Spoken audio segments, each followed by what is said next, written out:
திருநாவுக்கரசு திருநாவுக்கரசு திருநாவுக்கரசு சிவா திருச்சிற்றம்பலம். பூழியர்கோன் வெப்பொடித்த புகழியர்கோன்களல் போற்றி, ஆழிமிசைக்கள் மிதப்பில் அணிந்த பிரானடி போற்றி, வாழி திருநாவலூர் வந்தொண்டர் பதம் போற்றி, ஊழிமலி திருவாத ஊரர் திருத்தாள் போற்றி. நேசம் நிறைந்த உள்ளத்தால் நீளம் நிறைந்த மணியண்டத்து ஈசனடியார் பெருமையினை எல்லா உயிரும் தடையெடுத்து, தேசமுய்ய திருத்தொண்டர் தொகை முன்பணித்த திருவாளன் வாசமலர் மென்கலல் வணங்க வந்த பிறப்பை வணங்குவாம். குலச்சிறை நாயனார். 7ஆம் நூற்றாண்டு. ஞானசம்பந்தர் வாழ்ந்த பொற்காலம், அப்பர் சாமிகள் வாழ்ந்த பொற்காலம் 7ஆம் நூற்றாண்டு. குலச்சிறை நாயனார். காஞ்சிபுரத்தில் பாண்டிய மன்னன் கூன்பாண்டியன், அவன் சோழ நாட்டு ராஜாவுடைய பெண்ணாகிய மானி, மங்கையர்க்கரசியார் என்கிற மானி அந்த பெண்ணை பார்த்து அந்த இளவரசியாரை பார்த்து காதல் கொண்டான். சொன்னான், நான் உங்களை திருமணம் செய்து கொள்ள வேண்டும். 2 பேர்த்துக்கும் பிடிச்சிருக்கு. வந்தாங்க, பேசினாங்க. இந்த பல்லவ நாட்டு, காஞ்சிபுரம் பல்லவ நாட்டில் இருக்கிற மகாராணி இந்த பாண்டியனுக்கு அக்கா. அவங்க அக்கா சொன்னாங்க, டேய் அது சோழ நாட்டு பொண்ணு, முழுக்க சைவம்டாது, நீ சமணன், இந்த வழிபாடுகளில் இந்த மதங்களில் ஏதாவது இது வேணுமா சொல்லிட்டான். இவள் சைவமாகவே இருந்து கொள்ள வேண்டும், நான் சமணனாகவே இருந்து கொள்கிறேன். எங்கள் இருவரின் வாழ்க்கைக்குள் இந்த மதம் ஒரு வேறுபாடை உண்டாக்காது. வாக்கு கொடுத்துட்டான். பாண்டிய மன்னன் கூன்பாண்டியன் வாக்கு கொடுத்துட்டான். சரின்னு கல்யாணம் பண்ணி வச்சாங்க. இப்போ சோழ நாட்டு ராஜா பார்த்தார், பாண்டிய நாட்டில் எல்லாரும் சமணர்கள். ஏனால் மன்னன் சமணம், மன்னன் எப்படியோ மக்கள் அப்படி பார்த்தான். இந்த ஒரு பொண்ணு மட்டும் அங்கே போயிருந்துச்சுன்னா தாங்காது. என்ன பண்ணாரு, சோழ நாட்டு மகாராஜா சீதனம் கொடுத்தார் பெண்ணுக்கு. இங்கே சீதனம்னா பொன் பொருளை கொடுக்கலாம். இவர் தான் முதலாக ஒரு உயர்ந்த சீதனத்தை கொடுத்தார். ஒரு அறிவுள்ள மந்திரியாரை பாண்டிய நாட்டுக்கு அனுப்பிச்சு வச்சார். அந்த மந்திரியார் பேர் தான் குலச்சிறையார். அந்த மந்திரியார் தான் குலச்சிறை நாயனார். முழுக்க செய்வம். மங்கையர்க்கரசியாருக்கு துணையாக இவர் இருப்பார். போனாங்க. சொக்கலிங்க பெருமான் ஆலயத்துக்குள்ளே 2 பேர் தான், ஒன்று மங்கையர்க்கரசியார், குலச்சிறையார். இவங்க 2 பேர் தான் போய் வழிபாடு பண்ணுவாங்க. பாண்டிய மன்னன் கூன்பாண்டியன் இந்த சமணர்கள் ராஜ்யத்தை பிடிக்கிற, சார் நீங்கள் முன்னாடி உருவாக இந்த மகாவீரர் அந்த மாதிரி சமணர்களாக நல்லவங்க ஒத்துக்கலாம். இவங்க எப்படின்னா மதத்தை காமிச்சு ராஜ்யத்தை பிடிச்சவங்க, புரியுதா? இந்த மதத்தை காமிச்சு ராஜ்யத்தை பிடிச்சி மன்னனை பிடிச்சி ஆட்டி படைத்து கொண்டு இருக்கக்கூடிய சமணர்கள். இந்த மங்கையர்க்கரசியாருக்கு நீண்ட நாளாக ரொம்ப வருத்தம். இவங்க மங்கையர்க்கரசியார் சைவமா, இந்த கணவன் ஒரு சமணன். இவன் திருநீர் பூசினவங்களை பார்த்தாலோ சிவநாமத்தை கேட்டாலோ சாப்பிட மாட்டான். திருநீர் பூசினவங்களை பார்த்தா கண்டு முட்டுனா தீட்டுன்னு அர்த்தம். கண்டு முட்டு. சிவநாமத்தை கேட்டால் கேட்டு முட்டான். அதனால் அன்றைக்கி முழுக்க சாப்பிடாது இருப்பானான். இந்த அம்மா என்ன தான் பண்ணுவாங்க, உடம்புக்கு நாயகன் இவன், ஆன்மாவுக்கு நாயகன் சிவபெருமான். 2 பேர்த்தையும் பார்த்துக்கணும். என்ன பண்ணாங்களா அந்த அம்மா, திருநீரை எடுத்து சந்தனத்துக்கு கூட குழைச்சி பூசினாங்களாம், நெஞ்சில் பூசிக்கிட்டாங்களாம். இந்த கணவன் பார்த்தா அது சந்தனமாக தெரியும், சிவபெருமானுக்கு அது திருநீராக தெரியும். எவ்வளவு கஷ்டப்பட்டிருப்பாங்க அந்த அம்மா. இப்படியே நடந்துகிட்டு இருக்க அந்த அம்மாவுக்கு ரொம்ப வருத்தம். இந்த பாண்டிய நாடும் இந்த என் கணவனாகிய அந்த மன்னரும் இப்படி இருக்கிறார் என்று ரொம்ப வருத்தம். அப்பொழுதுதான் ஞானசம்பந்தரை பற்றி அப்பொழுதுதான் ஒரு யோசனை தோன்றியது. திருஞான சம்பந்தர் வந்தால் இந்த விதியை எல்லாம் மாற்றலாமே. மந்திரியார் குலச்சிறையார்கிட்ட சொன்னார், குலச்சிறையாரே, திருஞான சம்பந்தரை நாம் அழைக்க வேண்டும் இங்கே. குலச்சிறையார் தூதுவனை அனுப்பிவிட்டார். ஞானசம்பந்தர் அப்பர் சாமி கூட திருமறைக்காடு வேதாரண்யத்தில் உட்காந்துக்கிட்டு இருக்கார். தூதுவன் வந்தான். ஞானசம்பந்தர் மற்றும் அப்பர் சாமிகள் பொற்பாதங்களில் விழுந்தான். பெருமானே, ஞானசம்பந்த பெருமானே, நான் மதுரை ராணி மங்கையர்க்கரசியாரின் தூதை ஏற்று இங்கே வந்துள்ளேன். எங்கள் மதுரையில் எல்லாரும் சமணமாக இருக்காங்க. மந்திரியாரும் மகாராணி மங்கையர்க்கரசியாரும் தான் சைவம். நீங்கள் வந்து இந்த நாட்டை காப்பாற்றி கொடுக்கணும் பெருமானே.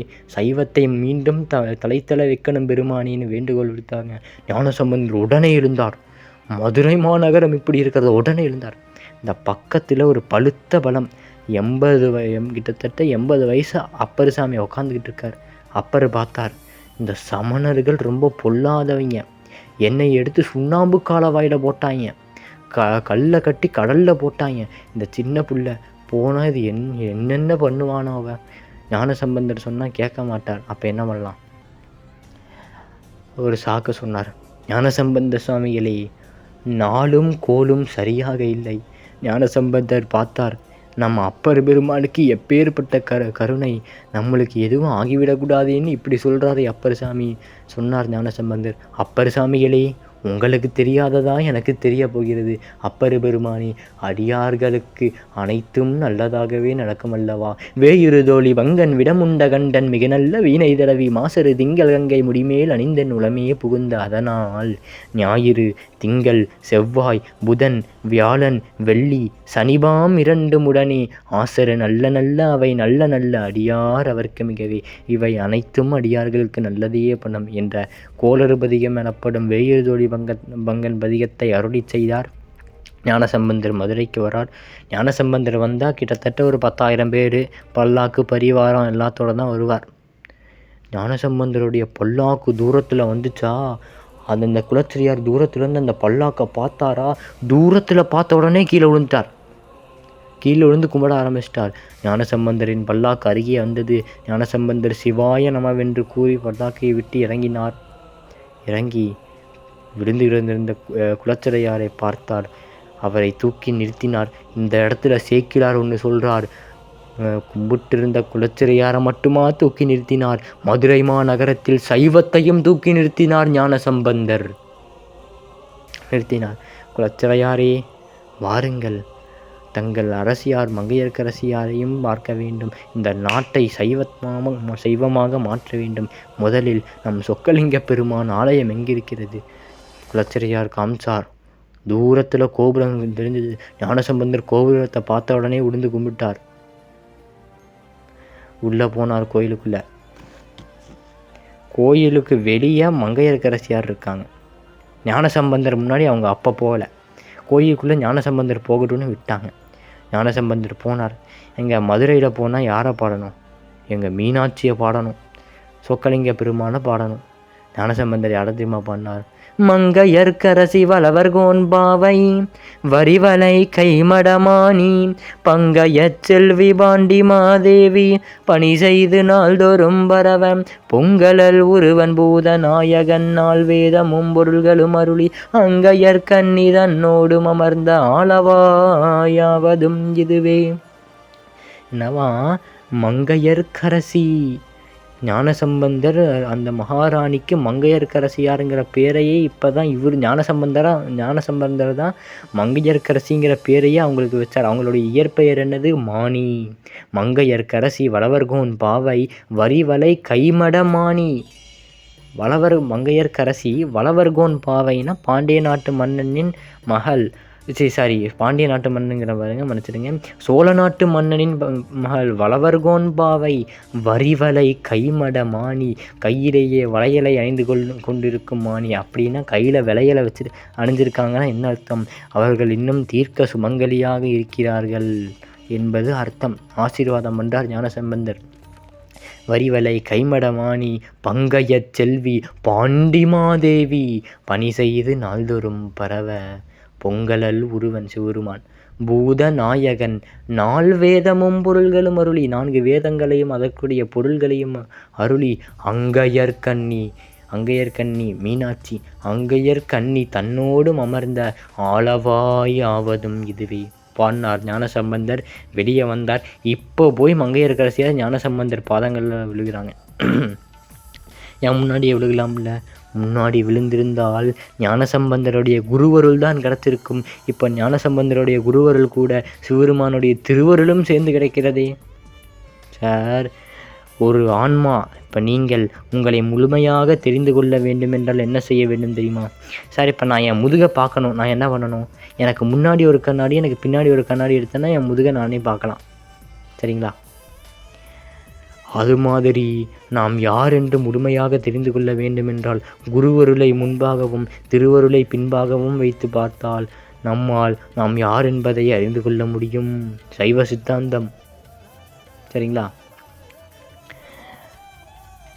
ஞானசம்பந்தர் சைவத்தை சைவத்தை அந்த இடத்திலே கொண்டு வர எண்ணினார். பிறகு ஒரு மடத்தில் தங்கியிருந்தார் ஞானசம்பந்தர். இந்த சமணர்கள்லாம் போய் மன்னன்ட்ட சொல்லிட்டாங்க. மன்னன் சொன்னான், சரி இப்போ என்ன பண்ணலாங்கிறீங்க? நான் கொஞ்சம் வேகமாக போகிறேன், இப்போ என்ன பண்ணலாங்கிறீங்க? அவர் இருக்கிற மடத்துக்கு தீ வச்சு போடுவோம். சார் மயில்பிலி கையில்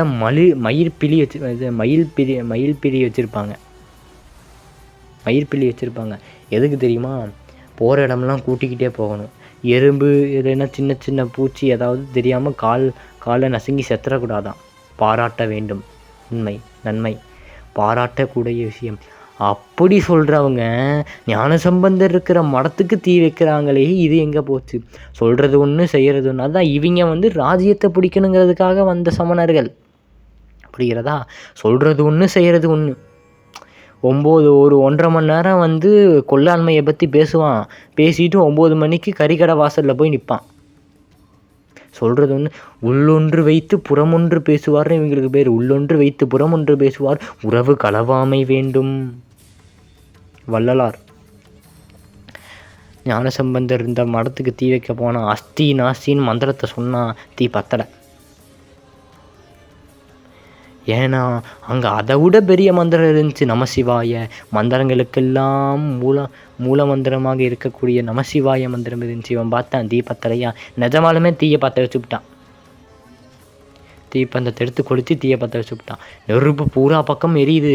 அடியார்கள் ஞானசம்பந்தர்கிட்ட வந்தாங்க, பெருமானி எல்லா பக்கமும் தீ வந்து விட்டுருது, அஞ்சாதீர்கள், மக்கள் செய்த பிழை மன்னனையே சேரும் சொன்னார் ஞானசம்பந்தர். பையவே சென்று, உடனே திருவாக்கு வந்துச்சு, பையவே சென்று பாண்டியர்க்கு ஆகவே, இந்த வினையெல்லாம் பாண்டிய மன்னனை போய் சேரட்டும்.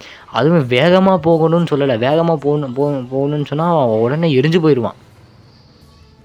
இப்போதான் ஞானசம்பந்தர் என்ன சொன்னார்? மங்கையர்க்கரசியாரை, மங்கையர்க்கரசி வளவர்கோன் பாவை வரிவலை கைமடமானி சுமங்கலின்னார் வாழ்த்தினார்ல. இப்போ அவன் எரிஞ்சு போனானா இவர் வாழ்த்துனது பொய்யா போயிடும். அதனால் பையவேனா பொறுமையான அர்த்தம். மதுரை பாஷை இது, மதுரை பாஷை. பையவே சென்று பாண்டியர்க்காகவே.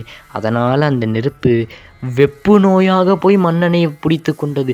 மன்னன் துடிக்கிறான், கதறான், ஐயோ என்னை காப்பாற்றுங்க, உடம்பெல்லாம் எரியுதேன்ட்டு. சமணர்கள் வந்தார்கள், மயிர்பிலி எடுத்து தளவுனாங்க, மயிர்பிலி எரிஞ்சு போச்சு. ஒன்றும் பண்ண முடியல. மங்கையர்க்கரசியார் போனாங்க, ஞானசம்பந்தரை வர சொல்லட்டுமா? திருஞான சம்பந்தர் பேரை கேட்ட உடனே வெப்பு நோய் கொஞ்சம் தணிஞ்சுது. மந்திரம், ஞானசம்பந்தர் நாமம், குருநாதர் நாமம், மந்திரம். சரி சீக்கிரம் வர சொல்லு. ஞானசம்பந்தர் வந்தார். அருகே ஒரு ஆசனம், அங்கே அமர்ந்தார். அப்படியே மனசுக்கும் திருப்தியாக இருக்குது. அப்பா ஏதோ ஒரு தைரியம். வெப்பு நோய் கொஞ்சம் பாதி தணிஞ்சாப்புல இருந்துச்சு. இந்த மத சமணர்கள் மயிர்பிலி எடுக்கிறதுக்கு முன்னாடி ஒன்று யோசித்தான். திரும்பினாங்க, ஞானசம்பந்த சுவாமிகளே, நீங்கள் மன்னனை 2 பாகமாக பிரித்து கொள்வோம். நீங்கள் வலது பக்கத்தில் உள்ள வெப்பு நோயை மாற்றுங்கள், நாங்கள் இடது பக்கத்தில் இருக்கிற வெப்பு நோயை நாங்கள் மாற்றுகிறோம். ஏன் தெரியுமா சொன்னால், ஆண்களுக்கு வலிமையான பக்கம் வலது பக்கம் ஆண்களுக்கு நோய் வந்துடுச்சுன்னா மாற்றுறது ரொம்ப கஷ்டம். பெண்களுக்கு இடது பக்கம் வலிமையான பக்கம், இடது பக்கம் நோய் வந்துடுச்சுன்னா மாற்றுறது கஷ்டம் பெண்களுக்கு. இப்போ ஞானசம்பந்தருக்கு வலது பக்கத்தை கொடுத்துட்டாங்க. சரி, இவன் எடுத்தான் சமணன், மயிர்பிலி எடுத்து தரவனா, மயிர்பிலி எரிஞ்சு போச்சு. ஞானசம்பந்தர் திருநீர் எடுத்தார், சொல்லிட்டான், இது மந்திரிச விபூதி. அப்படியா, சரி. சொக்கலிங்க பெருமான் மடப்பள்ளி சாம்பல் எடுத்துகிட்டு வந்து வச்சாங்க. ஞானசம்பந்தர் கையில் எடுத்தார். அருமையான பதியம். எந்த நோய் வந்தாலும், அம்மை நோய் எந்த நோய் வந்தாலும் இந்த பதிகத்தை பிடித்து கொண்டு திருநீர் பூசுங்கள், உடம்பு முழுக்க இந்த நோய் சரியாக போயிடும். ஞானசம்பந்தர் வாக்கு. ஞானசம்பந்தர் எடுத்த திருநீர் மடமட மடமடர் மந்திர சொற்கள் வாயில. மந்திரமாவது நீரு வானவர் மேலது நீரு, சுந்தரமாவது நீரு துதிக்கப்படுவது நீரு, தந்திரமாவது நீரு சமயத்தில் உள்ளது நீரு, செந்துவர் வாயுமைபங்கன் திருவாலவாயாந்திரு நீரே, வேதத்தில் உள்ளது நீரு வெந்துயர் தீர்ப்பது நீரு, போதந்தருவது நீரு உண்மை தவிர்ப்பது நீரு, ஓதத்தகுவது நீரு உண்மையில் உள்ளது நீரு, சீத புனல் வயல் சூழ்ந்த திருவாலவாயாந்திரு நீரே. அப்படியே பாட்டு வந்துச்சு. கடைசி பாட்டு 11வது பாட்டு. ஆற்றல்லடல் விடையேறும் மாலவாயாந்திரு நீற்றை போற்றி புகழினிலாவும் பூசுரன் ஞான சம்பந்தன் தேற்றி தென்னன் உடல் உற்ற தீப்பினியாயினத்தீர சாற்றிய பாடல்கள் 10 வல்லவர் நல்லவர் தாமே. பாடினார், விபூதியை பூசினார், வெப்பு நோய் தணிஞ்சு விட்டது. வலது பக்கத்தில் இருந்த வெப்பு நோய் இடது பக்கம் போய் சேர்ந்துருச்சு. எப்படி இருக்குது தெரியுமா பாண்டிய மன்னனுக்கு? ஒரு பக்கம் குளிர்ச்சியாக இருக்குது, இன்னொரு பக்கம் சஹாரா பாலைவன மாதிரி எரியுது. சொன்னால், ஞானசம்பந்தரை இந்த சமணர்களை விரட்டுங்கள், இந்த பக்கம் இருக்கிற வெப்பு நோயை தீர்த்தருளுங்கள் பெருமானி. ஞானசம்பந்தர் வந்தார், அந்த பக்கமும் தீர்த்தார். சமணம் பார்த்தான், இவ்வளோ நாளாக கைக்குள்ளேயே இருந்த ராஜ்யம் இப்போ கையை விட்டு போகுதுன்னு பார்த்தான். இதை ஒத்துக்க முடியாது. இந்த அனல்வாதம் புனல்வாதம் 2 நடத்துவோம். இதில் யார் ஜெயிக்கிறாங்களோ அவங்க சமயத்தை தான் இந்த மன்னன் ஃபாலோ பண்ணணும். அனல்வாதம்னா என்ன, புனல்வாதம்னா என்ன? அனல்வாதம்னா சமணர்களுடைய மந்திரத்தை எடுத்து நெருப்பில் போடுவாங்க, நம்ம சைவத்தோடைய மந்திரத்தையும் எடுத்து நெருப்பில் போடுவாங்க. எந்த மந்திரம் எரியாத இருக்கோ அந்த மந்திரம்தான் ஜெயித்தது. புனல்வாதம்னா வைகை ஆற்றுல இப்போ வெள்ளம் போயிட்டுருக்கு, சமணர்களுடைய மந்திரத்தையும் எடுத்து தண்ணியில் போடணும், சைவத்தோடைய மந்திரத்தையும் எடுத்து தண்ணியில் போடணும். எந்த மந்திரம் வெள்ளத்தில் அடிச்சுட்டு போகாத இருக்கோ அதுதான் உயர்ந்தது, அதைத்தான் மன்னன் பின்பற்ற வேண்டும் சரின்ட்டாங்க. ஞானசம்பந்தர் போய் சொக்கலிங்க பெருமான்கிட்ட ஒரு பதியம், அந்த பதியம் அது ஒரு ஃபேமஸான பதியம். அந்த பதியத்தெல்லாம் பாடி ஆசி வாங்கி விட்டு வந்தார். வந்து அனல்வாதம் சமணன் எழுதுனான், அஸ்தி நாஸ்தின்னு எழுதி போட்டான், எரிஞ்சு போச்சு. சிவருமான் பெரிய மூட்டை வச்சிருந்து ஞானசம்பந்தர் தோளில் பெரிய மூட்டை ஒன்று வச்சுருப்பார். இது வரைக்கும் பாடின எல்லா பதிகத்தையும் ஞானசம்பந்தர் பாடுற பொழுது என்ன பண்ணுவாராம், 3 காப்பி அதை பின்னாடி இருந்து 3 பேர் எழுதிப்பாங்களாம். 3 ஏட்டில், அந்த காலத்தில் ஜெராக்ஸ் இல்லை, அதனால 3 பேர் எழுதிப்பாங்களாம். ஒன்றை சிதம்பரத்துக்கு கொடுத்து விடுவாராம் ஞானசம்பந்தர், தில்லைவாழந்தனர்கள் சேஃப்டி அங்கே இருக்கணும், சேஃப்டி லாக்கர். இன்னொன்று அவரு கூடயே அவர் வச்சுப்பாராம், இது பர்சனல் ஞானசம்பந்தருக்கு. 3வது இது இருக்குல்ல, அதை எந்த ஊரில் பாடுறாரோ அந்த ஊருக்கு கொடுத்துருவார். இப்போ காளையார் கோயில் இந்தாரு, நீ காளையார் கோயிலா, ஆமாம் உங்கள் ஊர் சிவருமானை பற்றி நான் பாடியிருக்கேன், இந்தா எல்லோரும் சேர்ந்து படிங்க. எங்கள் ஊரை பற்றி பாடியிருக்காரு ஐயா அப்படின்னா எல்லோரும் சேர்ந்து படிப்பாங்களா இல்லையா? இப்படியாச்சும் தமிழை பாடுறா, சிவருமானை கும்பிட்றான்ட்டு அவ்வளவு பாடுபட்டவர் ஞானசம்பந்தர். ஏடு எடுத்தார், அந்த உள்ளேருந்து எடுத்தார், பார்த்தா ஒரு ஏடு வந்துச்சு, திருநள்ளாறுபதியம்.